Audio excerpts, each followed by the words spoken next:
Hello, hello, hello, everyone. It's Dr. Manjiri Nadkarni, Ayurvedic MD, registered holistic nutritionist, base allergy therapist. Today, we are going to talk about another super interesting topic. We have been talking this entire month on weight loss. We've been talking on metabolism. We have been talking about several different, conditions related to weight gain, what causes weight gain. We're talking about different hormones.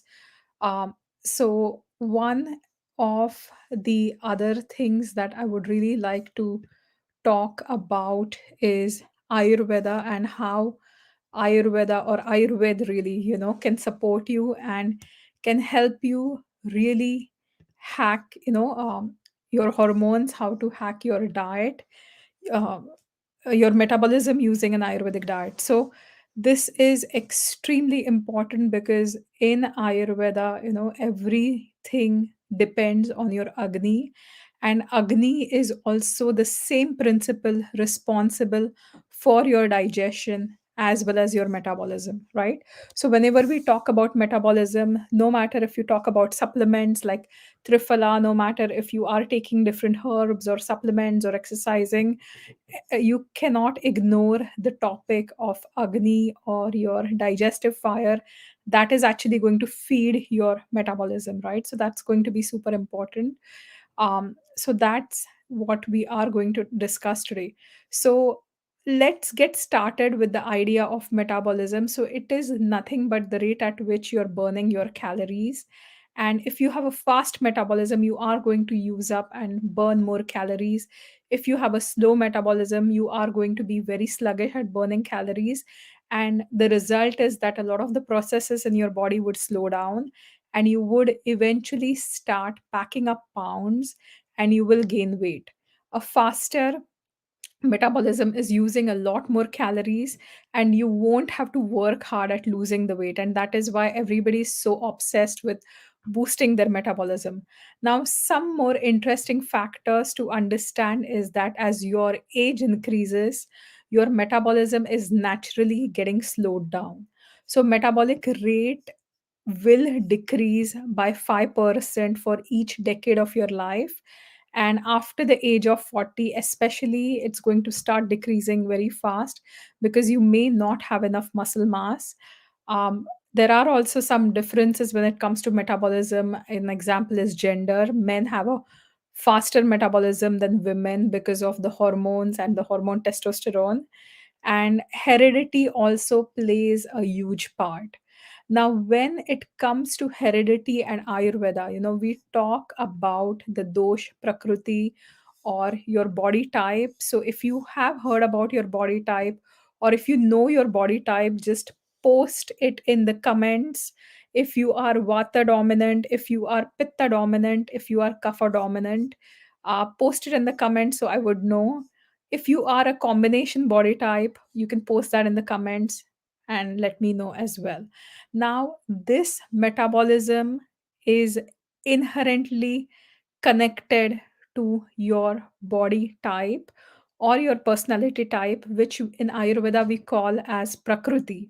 For people that have a Pitta Prakriti, if you are dominant in Pitta, you are going to have a very faster metabolism, right? So you naturally have a dominance of fire because Pitta is the dosh that has fire as an element within the personality.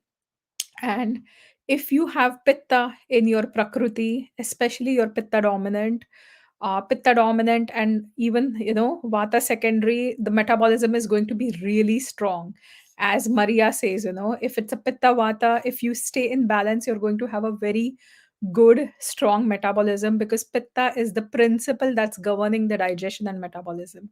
For vata as well as kapha prakriti, people who are dominant in vata, people who are dominant in kapha, you are going to have a naturally sluggish metabolism, right?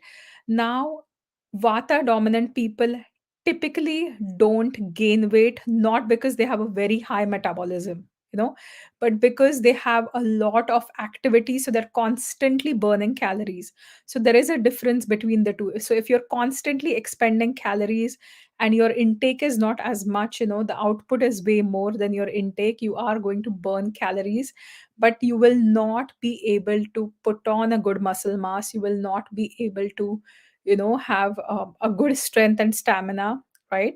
um, if it's supported by pitta, like vata dominant pitta secondary or pitta dominant vata secondary, because of this pitta, your metabolism is going to be way good or way better.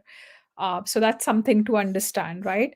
On the other hand, when we look at the kapha dominant personalities, their agni is naturally slightly lower, and their metabolism is also sluggish naturally, because the kapha dosha is made up of water and earth, which are not conducive to fire, right? If you look at air or wind, if it can blow into fire and ignite the fire, right? But if you are looking at water or earth, both are actually going to destroy the fire. Too much of those are going to destroy the fire. So that is why often kapha dominant people will have a sluggish metabolism, especially in kapha disorders like obesity. You will see that the metabolism is much lower, right? You will see in conditions like hypothyroidism, that the metabolism is very lower. On the other hand, when you look at conditions where you will see vata aggravation, pitta aggravation, like hyperthyroidism, you will see that the body weight has lowered and the metabolism is very high. So, those are the natural differences here. So, what are we going to do to, hack your metabolism with an Ayurvedic diet? So, Ayurvedic diet is just eating according to the principles of Ayurveda. There is no calorie counting, there is no specific this much protein, that much protein. It is all completely customizable on the basis of your dominant dosha, as well as if you have any imbalances. So if you are healthy, we will always look at your body type or your personality type, or your prakriti. But if you are somebody who is in imbalance already, so you are struggling with any kind of conditions like obesity or high cholesterol or even anxiety, your body is already in a state of distress or some kind of dis-ease. So we have to consider the imbalance of doshas. And in prakriti, we balance the dominant dosha. So if you are a vata dominant person, we balance vata. If you are a pitta dominant person, we balance pitta. If you are a kapha dominant person, we balance the kapha. So it has a tendency to go high or increase. So we don't want your doshas to increase in a way that they're going to create destruction of the body or create any imbalances, lead to any diseases. And if you are in a state of imbalance, then whatever dosha has been out of balance, we will try to rebalance that. And that is the dosha balance you should aim for. And that is the dosha balancing diet you should aim for, right? So, the number one step to hack your metabolism from an Ayurvedic perspective is always to understand your dominant dosha, right, which is dosh prakriti. And if you are in imbalance, you also have to find out which dosha has been thrown out of balance, which is the dominant vikruti, right? So that is going to be the key, because you are going to balance that dosha. So that is going to be super important. And that is really going to support your metabolism, right? So if your vata is completely off balance, if your kapha is completely off balance, until you balance this dosha, no matter how much you are going to support your agni or try to support your agni, it is not going to work. So dosha balancing of the dominant dosha, or the imbalanced dosha, is always kind of the key, right? So that's one key. Now, second one is to boost your agni. So agni is the digestive process. The Jatara Agni is the main digestive fire. So it can be understood as all digestive processes occurring, in your digestive tract, all the secretions of your enzymes, from your stomach, from your small intestine, pancreas, everything contributes to the Agni. So, mainly when we talk about boosting your Agni, we talk about supporting and boosting your digestion. Because once your digestion is really strong, it's rock solid. Automatically, you have a good amount of metabolism. You have a stronger metabolism, you have a higher metabolism. If you have a very sluggish digestive fire, if you have an imbalanced digestive fire, so I've often talked about the four kinds of agnis, right? So one is, samagni, which is balanced digestive fire. One is mandagni, which is very sluggish. One is erratic, which is called vishamagni. And the fourth one is known as, tikshnagni, which is very strong. So a fire that is very strong, not in a pathological way, or a balanced fire is going to contribute to your metabolism. So always boost your Agni. And one of the best ways to boost your Agni is to feed it the right ingredients that it requires, right? Now, I have seen a lot of clients, I have seen a lot of people who will go on intermittent fasting or longer fasts with the aim of losing weight, right? But if you go through fasting without any information about your body and understanding about your body, how the processes are working, if you are somebody who has adrenal issues, an example, you have a high stress life, you have higher amounts of cortisol, you are really in a state of imbalance, especially we call this vata imbalance, and you continue fasting for a long time, or you continue these erratic meals, or do fasts, you will do intermittent fasting one day, next day you may eat at random times. So these are all activities that are going to destroy your Agni, destroy your metabolism. Eating constantly, one of the things that I've seen required is 6 meals a day or 8 meals a day. So that is another thing that's going to destroy your digestion and metabolism. So if you are looking to boost your metabolism, you have to support your digestive fire by feeding it the right things at the right time, right? Fasting for the proper time required for your body is going to work as medicine. But if you are fasting for a very long time, when your body is already in a vata aggravated state, or not fasting enough, or eating 6 times a day when your body is in a kapha aggravated state, that is totally going to destroy your metabolism. So when we talk about boost your Agni, how do we do that? You can also use Agni supportive and fat busting spices in your diet. One of my absolute favorite fat busting spice, can somebody guess which one it is? Can you guess what's my favorite fat busting spice? I'm not just talking about herbs, I'm talking about spice. So, one of my absolute favorite fat busting spices, which is also very blood sugar imbalances, which is also blood sugar balancing, is fenugreek, right? So, fenugreek, not cayenne, not ginger, not cumin.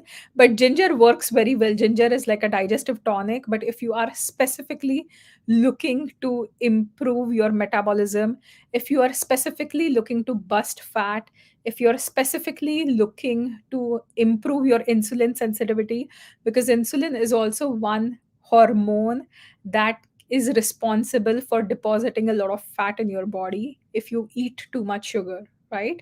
Or if it goes wonky. So, one of the best spices you can have is fenugreek. So, fenugreek is something that is scraping to fat, right? It's a fat scraper from an Ayurvedic perspective, and it works fantastic. It works absolutely fantastic. It is Vata Kapha balancing, it is Pitta increasing, right? So, fenugreek in the form of tea is fantastic. You can also soak 1/4 teaspoon of fenugreek seeds in water. Next morning, you can drain the water and chew on the seeds first thing in the morning. And that is going to give you a stronger metabolism. That is going to give you some gorgeous, strong hair where you don't have split ends, and your hair is super healthy.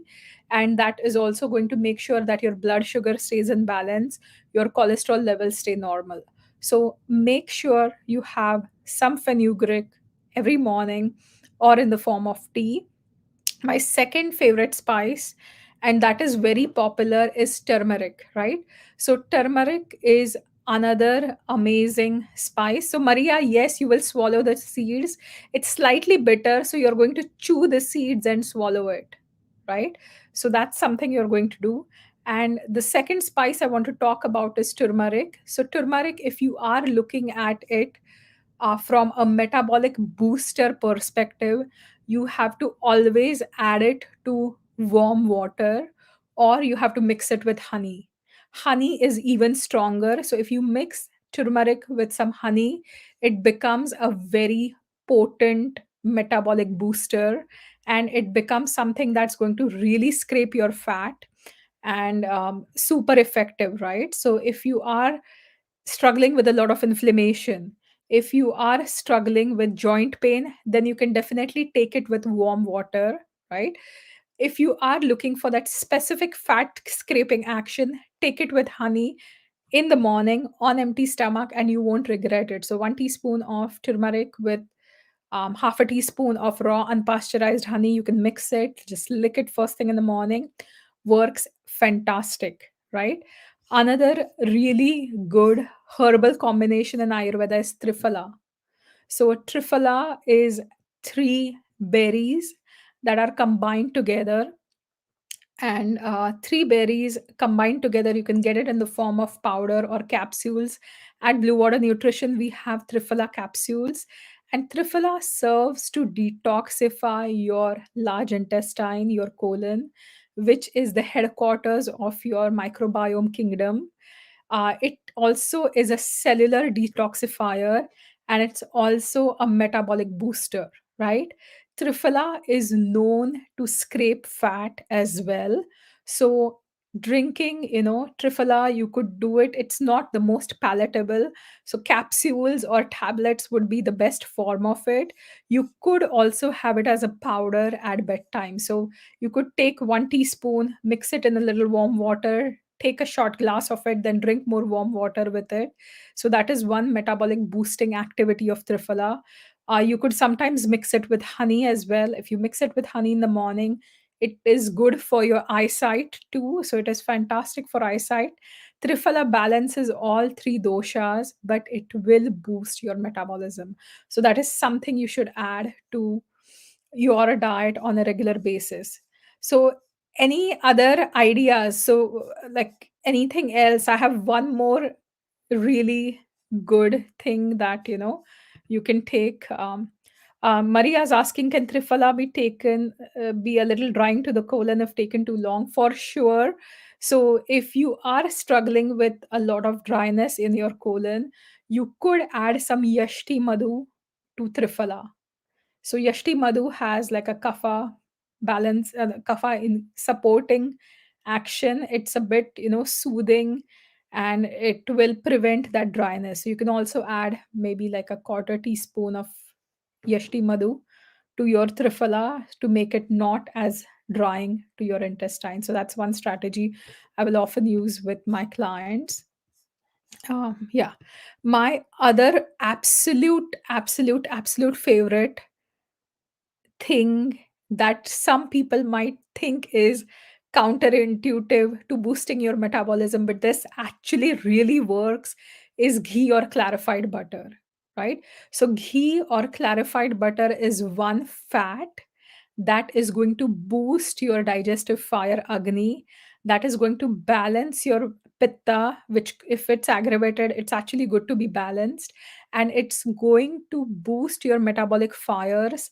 It's going to be really good for your nervous system. So if you are struggling with anxiety, if you are struggling with depression, if you are struggling with an overstimulated nervous system, if you are struggling with a lot of digestive issues, constipation or any acidity, eating ghee 1 teaspoon with some warm water or warm meals is actually going to support your digestive fire.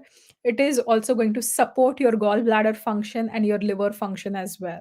So if you are someone who is struggling with your metabolism, and if you are having, those terrible margarines, like those are extremely awful for you, ghee is going to be the best fat for you. You could also go for sesame oil if you are looking for like a fat scraping effect, but every meal with smaller quantity of ghee is really going to support your digestion, your metabolism, and your overall health, including your brain function, your eyesight, your bone health, and pretty much everything else, right? So these are some things to boost your agni as well as to boost your metabolism.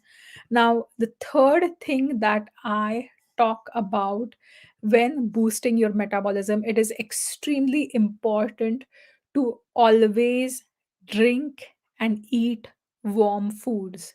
If you are a smoothie eater, right, or a smoothie drinker, people don't eat their smoothies. They are supposed to eat their smoothies and chew them, but people would often guzzle smoothies, right? Especially cold smoothies. That eventually is going to make your metabolism very sluggish. So I want you to avoid drinking a lot of smoothies. uh, Absolutely avoid the smoothies if you can. You can have soups rather, if you're craving some kind of a liquid. Breakfast, you could have eggs for breakfast, you could make a porridge, but it has to be warm.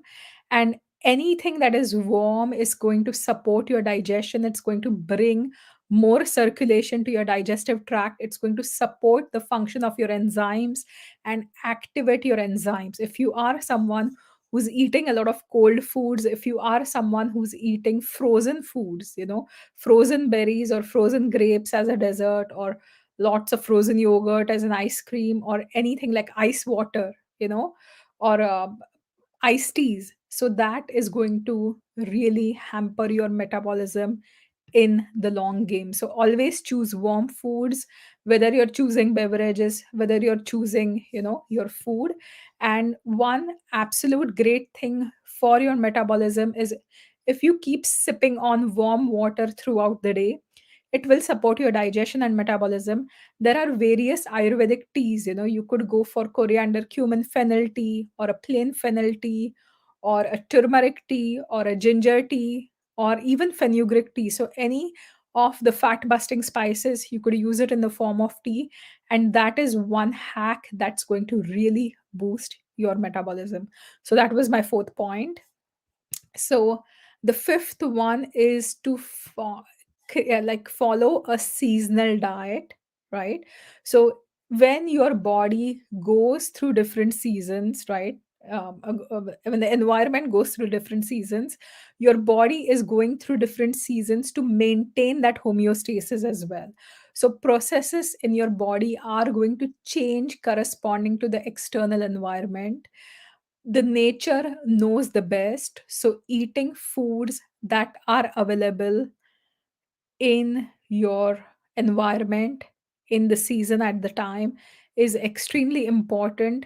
And detoxifying your body every seasonal transition, at least twice a year, in the spring and the fall.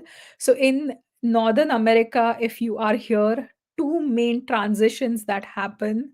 The summer spring transition is not as apparent, but because of how the seasons are here and how the climate is here, spring and fall are two of the most important seasons to be able to detoxify your body. And if you are someone who has been through my seasonal cleanses, you know that in the spring season, we will try to balance kapha, right? And that kapha balancing will automatically boost your digestion and metabolism. And in the fall season, we work really hard to balance your pitta and vata, which is again going to give you this metabolic boost. And this is one of the reasons why people lose anywhere from 5 to 10 pounds.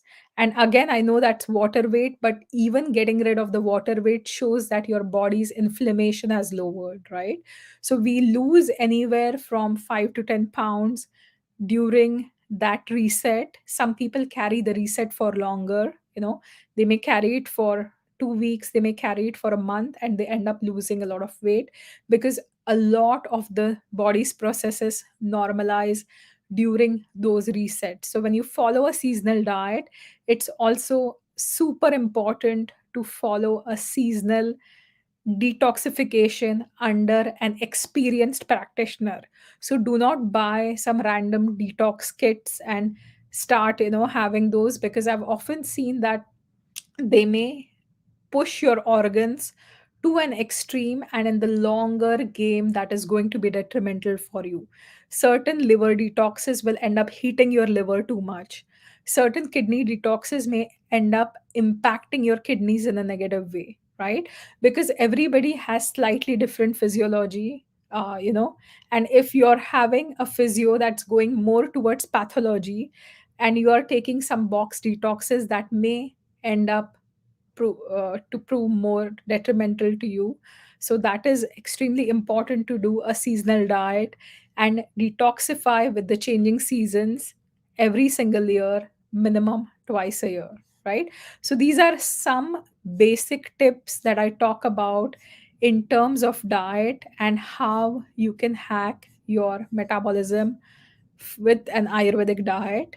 So, if you are not someone who's familiar with Ayurvedic diet, or if you are someone who's struggling with your diet and want to help boost your metabolism, or get rid of those chronic issues that you're dealing with, you can message me and we can book a 15-minute free consultation, and we can talk about how to work together and make sure that you have the best 2023, and you are in great shape for this.